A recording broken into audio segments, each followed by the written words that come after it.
we're going to learn about how to lucid dream tonight for beginners. Now, let's begin.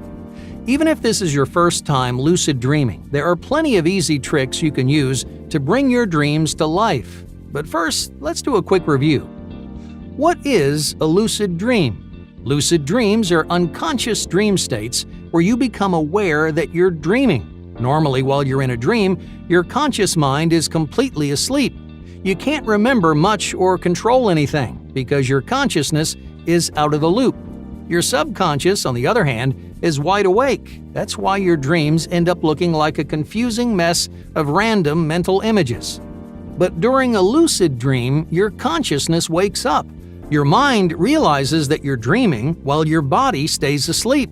Suddenly, you can pay attention, form memories, and observe the crazy, fantastical world unfolding all around you.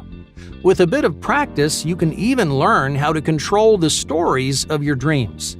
Yeah, sounds pretty incredible, doesn't it? Well, the good news is, lucid dreams are right at your fingertips. All you have to do is follow these simple steps. Number 1. Daytime self-talk. Your prep work doesn't start just a few minutes before you fall asleep. It starts right now. From this moment until the end of the day, lucid dreaming should be the first thing on your mind. You should read articles about lucid dreaming. You can tell your friends how excited you are to consciously experience your dreams. You might imagine what it'll feel like to walk inside an active dreamscape. But this isn't just for fun. Daytime self-talk plays an important role in the lucid dreaming process. You're essentially tricking yourself into having a lucid dream. It works a lot like an affirmation. By telling yourself that you're confident and capable, your brain rises to the occasion. In other words, if you frame something as the truth, it's more likely to happen. So keep your eye on the prize throughout the day. If you spend hours talking and thinking about lucid dreaming, then your subconscious will be much more willing to cooperate. Number 2. Validate reality. While you're discussing and doing your research, there's another important step you need to take. Just like self-talk, you should start this one as soon as possible. The hardest part of lucid dreaming is realizing that you're asleep. That's because when you're dreaming, your subconscious doesn't notice anything's wrong. You might see a train floating through the sky, but your subconscious won't think twice about it. It doesn't have the cognitive skills to make sense of your dreams. Attention and logic are all conscious responsibilities. So you need some way to trick your subconscious into waking up your conscious mind. A habitual behavior is the perfect way to make this happen. At first, any new behavior starts out as something you consciously do, but over time, it starts to feel automatic. That habit will eventually fade out of your conscious and into your subconscious. Just think about brushing your teeth or something as simple as breathing. You don't have to think through every breath you take. Your body just does it for you. To lucid dream, you're going to create your own automatic behavior. But this isn't anything like brushing your teeth. It's designed for one important purpose. Every time you perform this habit, you'll know with 100% certainty whether or not you're dreaming. These habits are called reality checks because that's exactly what they do. They validate your reality. They tell you if you're awake or in a lucid dream. So, what does a reality check look like? Well, everyone does them a little differently. Some people like physical reality checks. That means you're using some kind of physical action to differentiate dreams from reality. A good example is trying to stick your finger through your hand.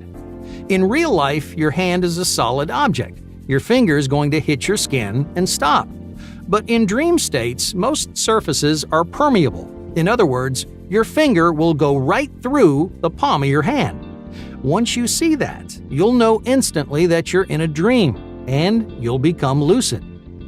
Another popular reality check is called the inhalation test. Just plug your nose and close your mouth. Now breathe in through your nose. Well, of course you can't, right? Your fingers are in the way. In a dream, you'll be able to breathe normally because the air will pass right through your fingers. If physical reality checks don't work for you, you can also try something non-physical. Reading written text works for many lucid dreamers. Normally, written text is stationary, so it's easy to follow. But dream sentences have a hard time staying still. They vibrate, they curve, and they fold in on themselves. If it feels impossible to keep track of a single line of text, then you've stepped into a lucid dream. It really doesn't matter which reality check you choose. You're going to train yourself the same way. Keep repeating your reality check throughout the day, at least once an hour if you can. The more habitual it feels, then the more likely you are to try it during a dream. And when your reality check fails, your consciousness will wake right up. Number 3. Power down. Now let's jump ahead. It's about an hour before you plan on going to sleep. How do you set the proper stage for a lucid dream? The goal is to ease your brain into a vivid dream state, right? Well, to make that happen, your brain needs to feel calm and relaxed. You'd think that watching a movie or playing a game before bed would help you wind down, but it does exactly the opposite. The light from your computer screen actually suppresses the production of melatonin. That's a hormone that makes you feel drowsy. Without melatonin, it will take significantly longer for your brain to enter a deep sleep. That means you're delaying your REM cycle and reducing your chances of having a lucid dream. Luckily, there's an easy fix. Minimize screen time as much as possible before bed. An hour is usually a pretty healthy buffer. That gives your brain plenty of time to produce enough melatonin. But putting away your screens isn't the only way to facilitate lucid dreams. Relaxation exercises like yoga and deep breathing help reduce stress and slow your heart rate. They also improve your mood, ensuring that you feel good before diving into a lucid dream. Meditation can also work wonders on your sleep quality. As little as 15 minutes will gently guide you into the perfect state of mind for lucid dreaming. It provides a sort of clean slate, which makes this next step a whole lot easier. Number 4. Immerse your conscious mind. As you're falling asleep, there's one more thing you need to do. Try to visualize your lucid dream while you're still awake.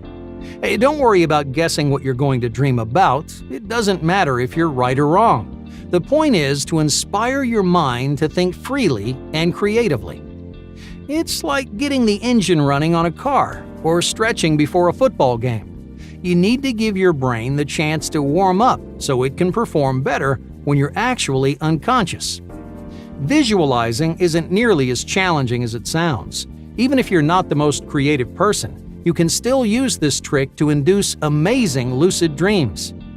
Just start by imagining an environment. It could be a beach or the mountains. Maybe you see yourself standing in the middle of a dense rainforest. You can pick anywhere, as long as it's someplace you can recreate in detail. If you're having a hard time, choose a location that you've been before. Think back to your favorite vacations or your childhood home. Now, once you've created your environment, start focusing on the details. If you're at the beach, how big are the waves? If you're in the rainforest, what do the trees look like? Keep developing this dream world until you fall asleep. Ideally, you'll be able to transition your daydream into an actual dream. If you can, it almost guarantees that you'll become lucid. Since you've already created your dreamscape, you know exactly what it looks like, so you're much more likely to wake up inside of it. Number 5. Sleep paralysis. This last step actually starts earlier in the day. If you want to wake up at 9 o'clock the next morning, set an alarm for 7. Assuming you're getting a full 8 hours, that puts you at exactly 6 hours of sleep. That benchmark sits right at the beginning of your final REM cycle. At 7 a.m., you'll wake up feeling exhausted and groggy, but you need to resist the urge to go back to sleep. Instead, you're going to let your body drift back to bed while your conscious mind stays awake. This puts you in a strange state called sleep paralysis, which creates the perfect opportunity for a lucid dream. Your subconscious will start dreaming like it normally does without realizing that your mind is still awake and aware. You'll begin experiencing a loosely shaped version of a dreamscape. It's almost like an out-of-body experience. You'll feel your mind drifting off into empty space as your subconscious slowly begins to piece together a lucid dream. But don't get too excited. A lot of people ruin their first lucid dream because they can't control their enthusiasm. As you feel your mind drifting away, just stay calm. Don't rush it. Give your brain time to construct a complete dream environment. Then slowly start looking around. If you can keep your cool, you'll fall deeper and deeper into a fully formed lucid dream. Hey,